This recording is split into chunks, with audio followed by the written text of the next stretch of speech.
नमस्कार, India voice देख रहे हैं आप। मैं हूं आपके साथ रिया डंगवाल। बुलेटिन की शुरुआत करेंगे बड़ी और अहम खबरों के साथ। सबसे पहले आपको खबर बता दें जो सीधा उत्तर प्रदेश से आ रही है। सूत्रों के हवाले से बड़ी खबर, मुख्तार अंसारी के घर जा सकते हैं अखिलेश यादव। मुख्तार के परिजनों से मुलाकात कर सकते हैं।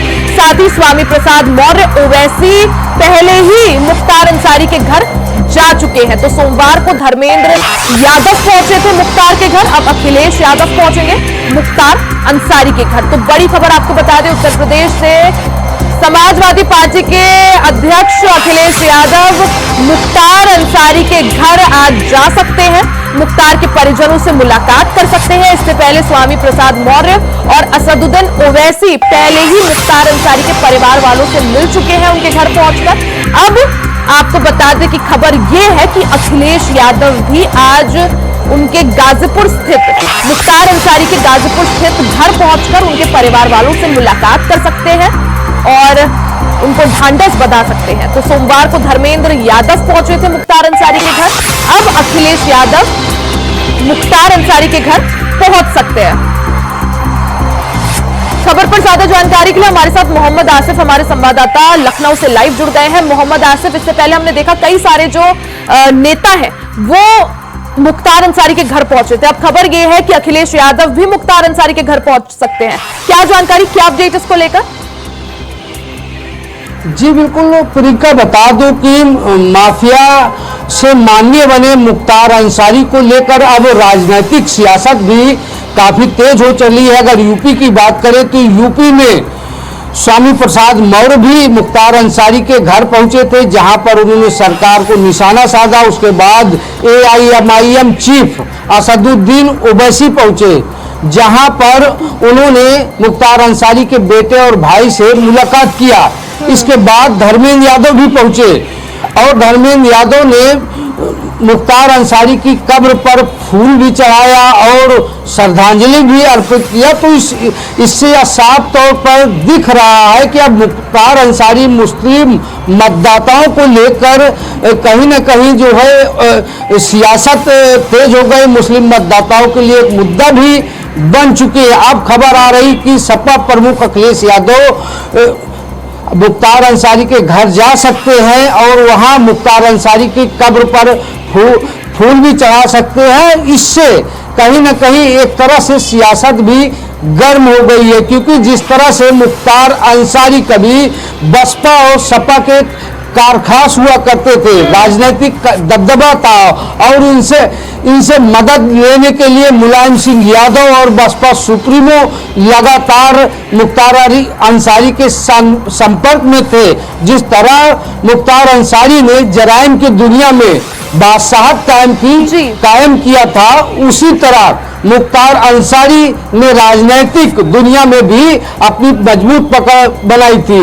तो जिस तरह से मुस्लिम वोटों को लेकर कहीं न कहीं सियासत तेज हो गई, ऐसे में अखिलेश यादव भी कोई मौका नहीं गंवाना चाहते, क्योंकि सबकी निगाहें अब अखिलेश यादव पर भी टिकी हुई है। और जिस तरह से मुस्लिम मतों को लेकर कहीं न कहीं चाहे आजम खान का मुद्दा रहा हो या फिर और मुस्लिमों के मुद्दे, उससे मुस्लिमों की नाराजगी भी बढ़ी थी।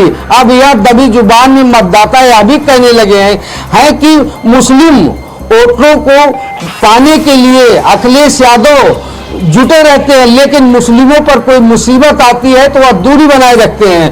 तो यह कहा जा सकता है सूत्रों के मुताबिक इससे कहीं न कहीं जो है मुस्लिम मतों को लेकर सपा प्रमुख अखिलेश यादव मुख्तार अंसारी के घर जा सकते हैं। जी मोहम्मद आसिफ, इससे पहले हमने देखा था जब मुख्तार अंसारी की जिस दिन मौत हुई थी, एक के बाद एक तमाम विपक्षी नेताओं ने ट्वीट किया था उनके समर्थन में। किसी ने उन्हें श्रद्धांजलि दी, किसी ने कुछ किया। अब ऐसे में सियासत पूरी तरह से गरमाई हुई है। कई विपक्षी नेता पहले ही मुख्तार अंसारी के गाजीपुर स्थित आवास पहुंचे, उनके परिवार वालों से मुलाकात की। अब खबर यह है अखिलेश यादव भी पहुंच सकते हैं।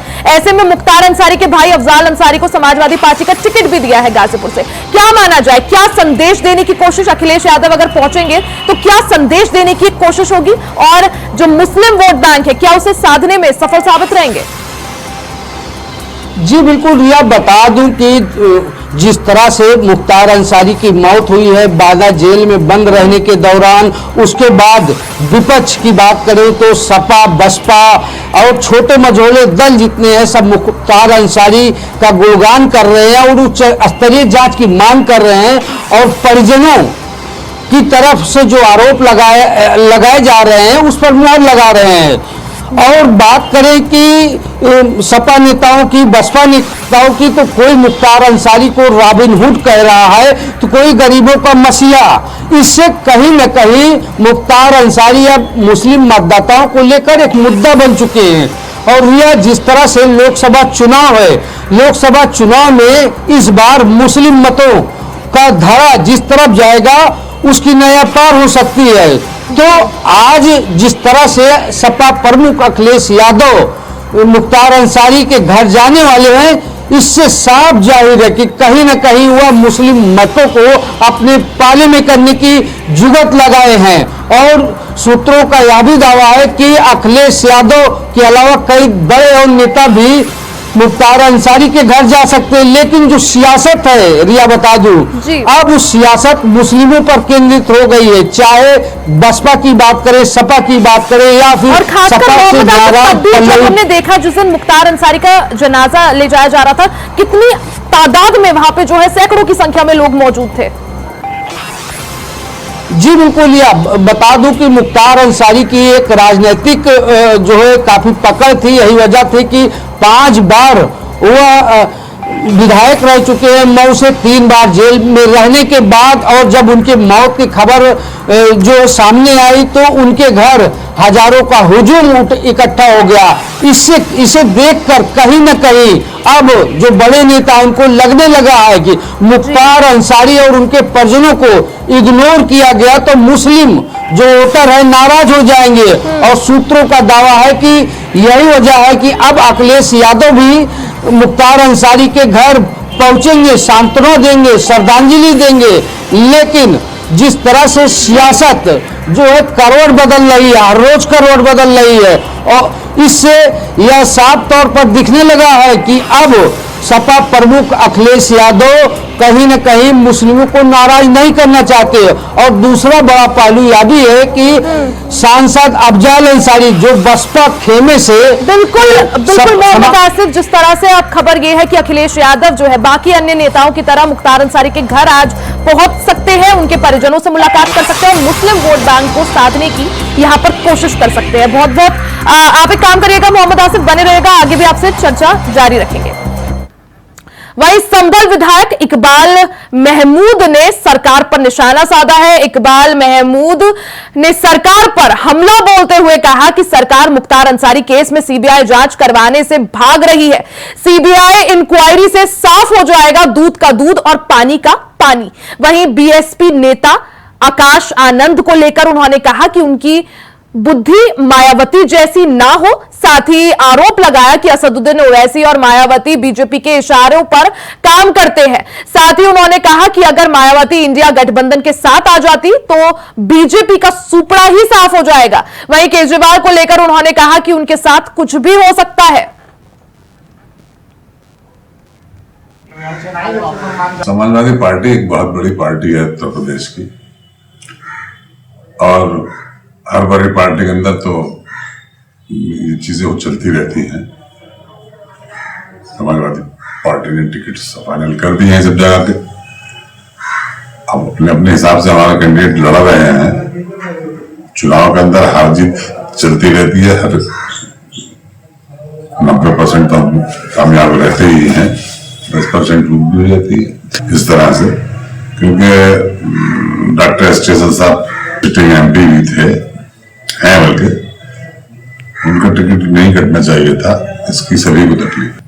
ये जग जाहिर है, ये हम ही नहीं कहते, दुनिया कहती है 2 लोगों के लिए, असदुद्दीन ओवैसी साहब के लिए और मायावती जी के लिए, कि ये लोग जो भी काम करते हैं उसके पीछे बीजेपी। खबर बरेली से है, जहां मौलाना तौकीर रजा कोर्ट में आज भी हाजिर नहीं हुए। तौकीर रजा के खिलाफ कोर्ट ने कुर्की के आदेश दिए थे। जिला जज विनोद कुमार दुबे ने तौकीर के खिलाफ नॉन बेलेबल वारंट जारी किया, जिसके साथ ही तौकीर रजा की मुसीबतें बढ़ती हुई नजर आ रही हैं। अदालत ने मौलाना तौकीर रजा को फरार घोषित किया है। साथ ही पुलिस को 8 अप्रैल तक तौकीर रजा को गिरफ्तार कर कोर्ट के सामने पेश करने के आदेश दिए हैं। बता दें कि कोर्ट ने यह आदेश 2010 के एक दंगे के मामले में जारी किए हैं।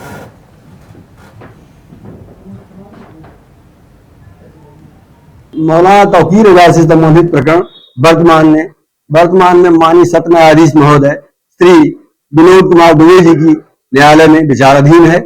आज माननीय न्यायालय द्वारा अभियुक्त तौकीर रजा के माननीय न्यायालय में उपस्थित न होने के कारण उसके विरुद्ध पुनः एनबीडब्ल्यू जारी करने का आदेश व 82 की कार्यवाही जारी करने का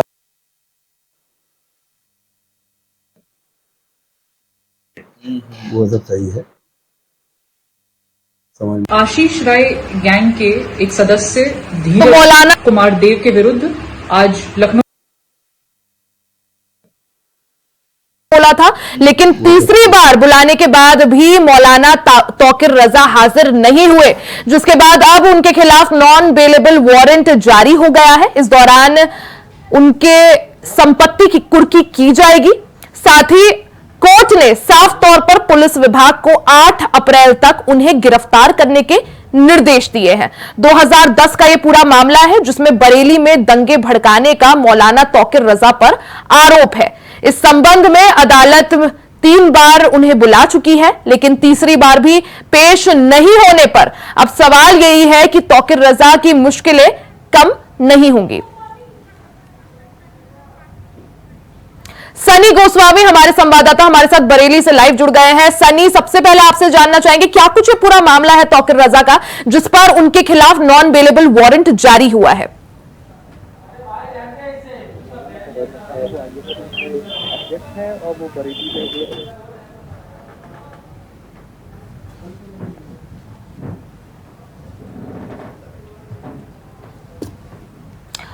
तो एक बार फिर से हम सनी को जोड़ने का प्रयास करेंगे। इस दौरान आपको बता दें कि 2010 का यह पूरा मामला है, जिसमें मौलाना तौकीर रजा पर दंगे भड़काने का आरोप है। इस संबंध में उनको कोर्ट में हाजिर होने के लिए कहा गया था, लेकिन वो पेश नहीं हुए, जिसके बाद अब कोर्ट ने उनके खिलाफ नॉन बेलेबल वारंट जारी कर दिया है। बरेली से पूरी खबर आपको बता रहे हैं, जहां मौलाना तौकीर रजा कोर्ट में आज भी हाजिर नहीं हुए। तौकीर रजा के खिलाफ कोर्ट ने अब कुर्की के आदेश दे दिए हैं। जिला जज विनोद कुमार दुबे ने तौकीर रजा के खिलाफ नॉन बेलेबल वारंट जारी कर दिया है, जिसके साथ ही तौकीर रजा की मुसीबतें बढ़ती हुई नजर आ रही है। अदालत ने मौलाना तौकीर रजा को फरार घोषित किया है। साथ ही पुलिस को 8 अप्रैल तक तौकीर रजा को गिरफ्तार कर कोर्ट के सामने पेश करने के आदेश दिए हैं। बता दें, पूरा मामला साल 2010 के बरेली दंगों से जुड़ा हुआ है, जिसमें मौलाना तौकीर रजा पर दंगे भड़काने का आरोप है। एक बार फिर से हमारे साथ हमारे संवाददाता सनी गोस्वामी फोन लाइन पर जुड़ गए हैं ज्यादा जानकारी के साथ। सनी, सबसे पहले आपसे जानना चाहेंगे क्या कुछ पूरा मामला है, क्योंकि साल 2010 से जुड़ा मामला है, बरेली दंगों से जुड़ा, इसमें क्या कुछ अपडेट, क्या कुछ जानकारी? मैं आपको बताना चाह रहा हूँ 2010 जो दंगा हुआ था बरेली में, जो 2 समुदाय के बीच में दंगा हुआ था, जिसको लेकर उसमें दंगे में कई लोगों की मौतें हुई थी और काफी दिन कर्फ्यू में चला रहा था, जिसको लेकर कोर्ट ने मौलाना तौकीर रजा को दोषी करार दिया है और आरोप लगाए हैं उन पे, और वो दंगा करवाने का पूरा आरोप लगाया है। जिसके बाद में कोर्ट ने 3 बार उसको बुलाया है और वो कोर्ट में पेश नहीं हुए हैं, जिसके बाद में 2 बार एनबीडब्ल्यू की वारंट जारी हो गए हैं। 27 तारीख को भी कोर्ट में उसकी पेशी थी, लेकिन उन्होंने अपने स्वास्थ्य का हवाला देकर ये आरोप वो लगाया था कि उनकी तबीयत सही नहीं है, जिसको लेकर उनकी अर्जी उनके वकील ने दायर करी थी, जिसको लेकर उधर अर्जी खारिज हो गई थी। जिसके बाद में अब जो कल जो कोर्ट में है वो उनके खिलाफ फिर से एनबीडब्ल्यू वारंट जो जारी करा है और कुर्की के आदेश दिए हैं। वही उन्होंने बताया कि ज्यादती के तहत सीआरपीसी की ज्यादती के तहत जो पुलिस अब उनकी जो संपत्ति है। ठीक है सनी, बहुत बहुत शुक्रिया तमाम जानकारी के लिए। वहीं लखनऊ पुलिस कमिश्नरेट ने बड़ी कार्रवाई करते हुए 3 करोड़ 11 लाख की संपत्ति को कुर्क किया है। बता दें कि आशीष राय गैंग के सदस्य की संपत्ति पर पुलिस की तरफ से कुर्की की कार्रवाई की गई है। वहीं गैंगस्टर धीरज देव की 3 करोड़ से ज्यादा की संपत्ति को भी कुर्क किया गया है। बता दें कि गैंग पर व्यापारियों के साथ जालसाजी करने का आरोप है। दरअसल आरोपी गैंग व्यापारियों को टेंडर दिलाने के नाम पर जालसाजी किया करते थे। इन पर 2020 में थाना हजरतगंज में 2 मुकदमे पहले से दर्ज हुए थे। आशीष राय गैंग के एक सदस्य धीरज कुमार देव के विरुद्ध आज लखनऊ कमिश्नरेट द्वारा बड़ी कार्रवाई करते हुए करीब 3 करोड़ 11.5 लाख रुपए की संपत्ति कुर्क करने के आदेश पारित किए गए हैं। जो ये गैंग है ये व्यापारियों के साथ जालसाजी करता है उनको टेंडर दिलाने के नाम पर। 2020 में थाना हजरतगंज में इनके खिलाफ 2 मुकदमे पंजीकृत हुए थे, जिसके क्रम में गैंगस्टर एक्ट की कार्रवाई की गई और उसी के तहत 14(1) के अंतर्गत कुर्की की कार्रवाई भी की जा रही है। आशीष राय। खबर पर ज्यादा जानकारी के लिए हमारे साथ लगातार हमारे संवाददाता मोहम्मद आसिफ बने हुए हैं। मोहम्मद आसिफ, लखनऊ कमिश्नरेट पुलिस ने बड़ी कार्रवाई की है जिसमें एक गैंग के कुछ सदस्यों के संपत्ति को कुर्क किया गया है, क्या जानकारी इसको लेकर? जी बिल्कुल, बता दूं कि लखनऊ पुलिस कमिश्नरेट ने एक बड़ी कार्रवाई की है। आशीष राय गैंग के सदस्य धीरज देव की 3 करोड़ 11 लाख की संपत्ति कुर्क करने की तैयारी अब पूरी हो चुकी है। धीरज देव के बारे में बात करें तो धीरज देव पशुधन घोटाले के आरोपी पूर्व मंत्री जयप्रताप निषाद के निजी सचिव रह चुके हैं और उन्होंने मध्य प्रदेश और यूपी के कई व्यापारियों के साथ टेंडर और काम दिलाने के नाम पर करोड़ों रुपए की ठगी किया था। और बता दूं कि वर्ष 2020 में इनके विरुद्ध, इस गैंग के विरुद्ध मुकदमा पंजीकृत हुआ था और 2022 में आशीष राय गैंग के सदस्यों पर गैंगस्टर की कार्रवाई की गई थी। अब कोर्ट के आदेश मिलने के बाद कमिश्नरेट पुलिस ने इनकी संपत्ति कुर्क करने की एक तैयारी कर ली है। रवीना त्यागी जो डीसीपी है उनका कहना है कि जल्द ही इस मामले में धीरज देव की 3 करोड़ 11 लाख की संपत्ति कुर्क कर ली जाएगी। और रवीना त्यागी ने यह भी बताया कि यह लखनऊ के चिन्हट इलाके का रहने वाला है धीरज देव और इसने अकूश संपत्ति कमाई थी या पूर्व मंत्री का निजी सचिव भी रह चुका है और जिससे इसके झांसे में लोग आ जाते थे और अपनी संपत्ति, अपना धन जो है गंवा देते थे। इस मामले में अब कमिश्नरेट पुलिस लगातार एक्शन ले रही है और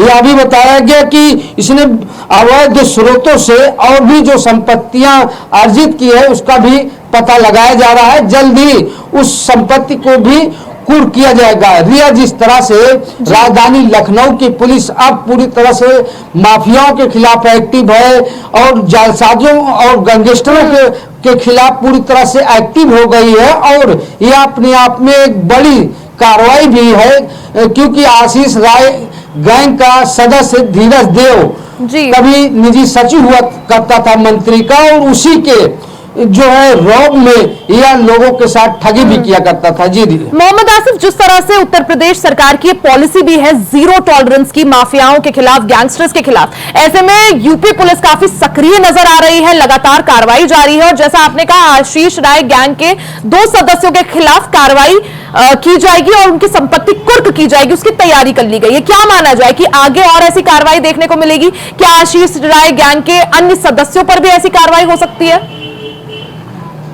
जी रिया, बता दूं कि जिस तरह से यूपी सीएम योगी आदित्यनाथ लगातार गुंडा, माफियाओं और गैंगस्टर के खिलाफ कार्रवाई कर रहे हैं, पूरे यूपी में पुलिस ऑपरेशन चलाकर ऐसे लोगों की तलाश कर रही है जो कभी अवैध धन से संपत्ति अर्जित की है, अपराध के जरिए उन्होंने काली कमाई इकट्ठा की है, चाहे मुख्तार अंसारी का मामला हो या फिर अतीक अहमद का मामला हो या फिर कई ऐसे गैंग है जो नष्ट-नाबूद होते चले जा रहे हैं। लगातार डीजीपी प्रशांत कुमार एक्शन ले रहे हैं और इन अपराधियों के खिलाफ डीजीपी ने एसटीएफ को भी पूरी तरह से लगा दिया है।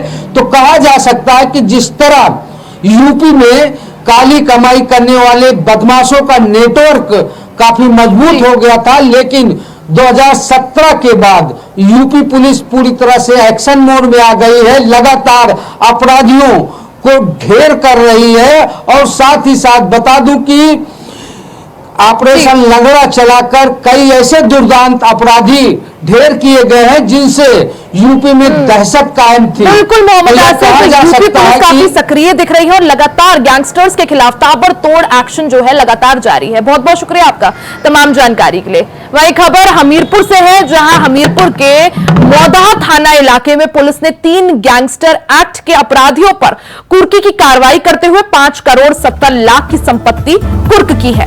आरोपियों पर अपहरण, हत्या समेत कई संगीन आरोपों में मुकदमे पहले से दर्ज थे। बता दें कि पहले आरोपियों की 22 करोड़ की संपत्ति कुर्क की जा चुकी है।